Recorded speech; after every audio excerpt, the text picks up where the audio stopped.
Здравствуйте, дорогие друзья, уважаемые любители спорта. Вы смотрите еженедельную программу «Про спорт». Ингушские спортсмены успешно выступили на всероссийских соревнованиях по тэквондо в Черкесске. Участниками Кубка президента Союза тэквондо России среди юношей и девушек 12-14 лет стали 277 спортсменов из 25 регионов России. Спортсмены ингушской школы тэквондо показали хорошую технику и отличный уровень подготовки, уверенно завоевав 3 золотые и 2 серебряные медали. В активе наших ребят 5 медалей. Победителями турнира в личном зачете стали Мухаммад Амин Аушев, Абдулмалик Миржоев и Мухаммад Муталиев. На Назране прошли финальные поединки боксеров на региональном отборочном этапе первенства СКФО. Отобрали 18 победителей в 18 весовых категориях, которые уже в середине марта будут представлять Ингушетию на первенстве округа. Первенство Ингушетии по боксу проходило среди юношей 2011-2012 годов рождения. Это их первые выступления на отборочном этапе. С боксерами-победителями будут проводить персональные тренировки, а уже ближе к марту организуют сборы команды. Первенство по боксу состоится в Беслане. В Назране прошел открытый турнир по профессиональному боевому самбо на Кубок почетного президента Федерации боевого самбо Ингушетии Бисултана Яндиева. Турнир собрал более 200 участников. Об итогах соревнований расскажет вице-президент Федерации боевого самбо России Апти Яндиев. Он сегодня в нашей студии.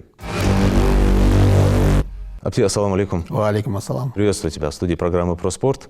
Совсем недавно в Ингушетии завершились соревнования по профессиональному боевому самбо. Суперкубок почетного президента боевого самбо Федерации боевого самбо Ингушетии Бисултана Яндиева. Да, так точно. Как прошли соревнования? Сколько участников, сколько регионов?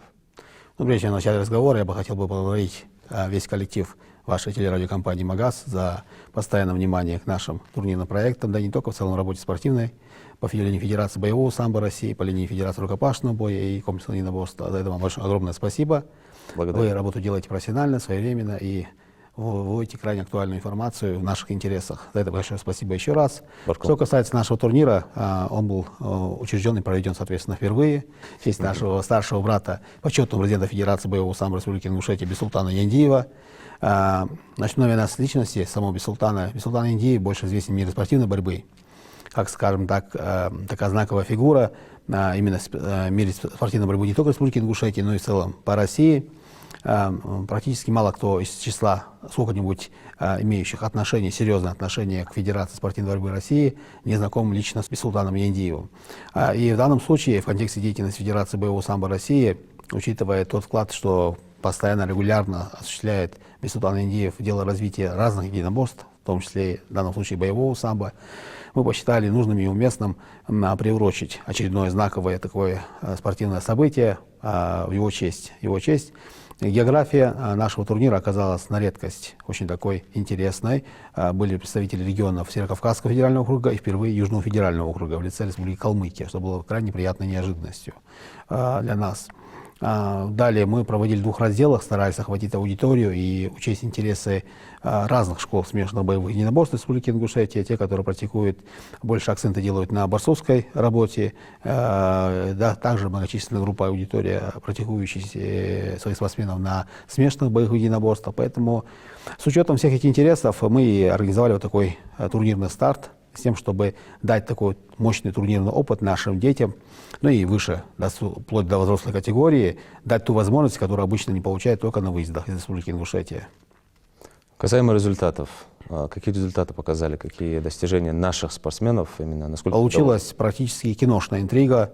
Мы подсчитывали командные баллы, и по подсчетам участия спортсменов разных команд, разных регионов России, в 2 разделах, соответственно, получилось наши ребята, ведущий клуб боевого самбо, клуб «Эскор», Республика Ингушетия, селение Яндарь, спортшкола «Чемпион», уступила в 1 балл, вы не поверите, в 1 балл, 365 баллов против 366 баллов у Республики Дагестан.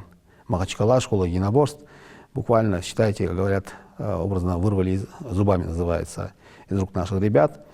Но это лишь стимулирует наших ребят на покорение еще больше вершин, тем более, что у нас есть основания полагать, что в направлении боевого самбо мы однозначно являемся флагманом в округе, и в плане организаторском, и в плане турнирном, ну и в плане кадров, скажем так, потенциально будущих кадров, те, которые составят костяк элиты будущих чемпионов по линии Федерации боевого самбо России. Касаемо взаимодействия с другими федерациями спортивными. Начнем со взаимодействия. Наверное, будет справедливо отметить, что этот турнир продемонстрировал крайне сплоченную, правильную, профессиональную такую работу, взаимодействие с самим Министерством спорта Республики Ингушетия, поскольку Бисултан Линди является лично большим другом нашего министра Руслана Вилхароева. Поэтому внимание было особенное со стороны министерства, была оказана всемирная поддержка и в лице руководителей и персонала коллектива спортивной школы Олимпийского резерва по вольной борьбе, где проходили соревнования. Взаимодействие, сотрудничество наше, Федерации боевого самбо Республики Ингушетия с иными школами здесь на территории Республики Ингушетия как раз продемонстрировал этот самый турнир в том составе, количественном и качественном составе участников, что представили наши местные региональные школы. Кабардино-Балкария, Республика Дагестан, Республика Ингушетия, Северная Осетия, Алания, Чеченская республика, 5 регионов Северо-Кавказского федерального округа, плюс Республика Калмыкия. Получилось очень интересно. Какие планы? Планы следующие. Грядет Рамадан. Мы планируем сейчас взаимодействие с Министерством спорта сакцентировать нашу деятельность, учитывая, что наши 3 федерации носят подчеркнуто прикладной характер и крайне популяризированы и развиты в структурах военного и правоохранительного толка. Хотим сакцентировать особенное внимание, ресурсы на развитие дисциплин в рамках деятельности правоохранительных военных структур. Проводить всевозможные ведомственные, межведомственные соревнования и кубки по развитию таких дисциплин, как комплексное единоборство, рукопашный бой и то же самое боевое самбо. В этом мы встретили полное понимание со стороны руководителя спортивного ведомства, того же Руслана Белхароева. Я думаю, что первые наши турнирные старты именно коснутся таких дисциплин. Когда это произойдет? В ближайшее время? Если мы это успеем сделать до месяца Рамадан, то это произойдет, это будет кубок, я думаю, назовем Кубок министра спорта Республики Ингушетия, межведомственный турнир между представителями таких структур, как МЧС, МВД, ФСО, ФСБ, ФСИН, ФССП, где будет продемонстрирована такая дисциплина общеизвестной республики, достаточно популярная. Она уже известна с 2008 года в Республике Ингушетия. Это комплексное единоборство. Это служебно-прикладной вид спорта таких структур, как Росгвардия, ФССП, ФСИН и ФСО. Поэтому это будет очень интересно. Хотим вернуться к тем старому турнирному опыту, с которого мы начинали в далекие 2005, 2006, 2007 годы, когда именно начинали работу с межведомственного, скажем так, сотрудничества и опыта, выступали на разных чемпионатах и первенствах структур.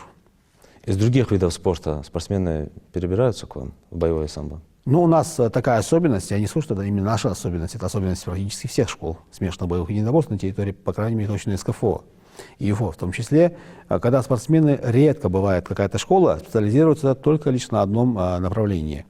Поскольку мир спортивный очень богат и представляет разные варианты возможностей для того, чтобы ребенку продемонстрировать, скажем, начнем с ребенка, который приходит в возрасте 8, 9 и выше, продемонстрировать свои какие-то врожденные способности, либо приобретенные, отточенные под руководством наставника, тренера в зале.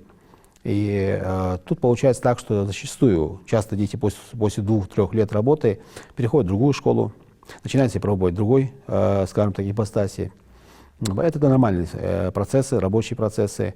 Главная цель, общая цель, может быть, и прямо так подчеркнуто, рьяно не декларируемая, но цель такая, что привить вот это максимально общее количество, наибольшее количество нашей молодежи к реальному занятию физкультурой и спортом, именно физкультурой и спортом, как вариантом здорового образа жизни. Это цель. Вот эта цель достигается именно вот таким подходом. Ну и, собственно говоря, работа Федерации в сотрудничестве с Министерством спорта Республики Ингушетия должна и дает, и я думаю, что будет давать еще больше положительных результатов в этом направлении. А как работают тренеры? Часто повышают квалификацию? Тренеры работают, повышая квалификацию. Существует, в зависимости от вида спорта, опять-таки, возвращаемся. Есть виды спорта у нас олимпийские, неолимпийские. Что касательно по нашей линии, допустим, по линии Федерации боевого самбо России, у нас ежегодно, 2 раза в год проходят курсы повышения квалификации тренерского состава. И любой желающий тренер может на базе специального центра развития боевого самбо в городе Москва под руководством первого вице-президента Федерации боевого самбо России, заслуженного тренера России, профессора МАИ Валерия Волосны, пройти весь курс обучения, скажем так, узнать, что изменилось в правилах в оценке технических действий по дисциплине боевое самбо, То же самое происходит по линии Федерации рукопашного боя и комплексного единоборства. Комплексное единоборство ежегодно в марте месяце проводит большой международный семинар, судейский тренерский семинар, где участвуют не только тренера и ведущие спортсмены России, но и представители, скажем, начальники физической подготовки спецподразделений стран, входящих в ОДКБ. Это довольно-таки большое сообщество, и там тоже очень много полезной информации. Ну что ж, Аптин, на этом все. Башкалди Ариасхал, благодарю за визит. А теперь дайджест спортивных новостей мира и России. Реал дома со счетом 1-1 сыграл в ничью с Атлетико в матче 23-го тура чемпионата Испании по футболу. Встреча прошла в Мадриде на стадионе Сантьяго-Бернабеу. Тампа в гостях со счетом 6-3 обыграла Детройт в матче регулярного чемпионата Национальной хоккейной лиги. Брайтон дома со счетом 2-1 обыграл Челси в матче 4-го раунда Кубка Англии по футболу. Сборная Белоруссии по хоккею среди игроков не старше 20 лет заняла первое место на Кубке будущего. Турнир прошел в Минске. Россиянин Андрей Рублев обыграл представителя Венгрии Фабиана Моражана в матче второго круга турнира Ассоциации теннисистов-профессионалов в нидерландском Роттердаме. Хамзат Чимаев может провести поединок за титул чемпиона абсолютного бойцовского чемпионата UFC осенью в Абу-Даби.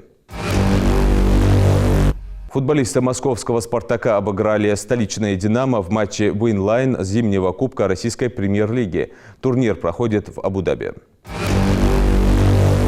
Бывший чемпион абсолютного бойцовского чемпионата UFC Конор Макгрегор может провести бой на голых кулаках.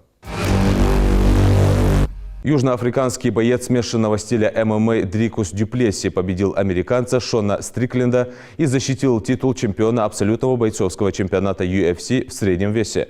Турнир UFC 312 прошел в Сиднее.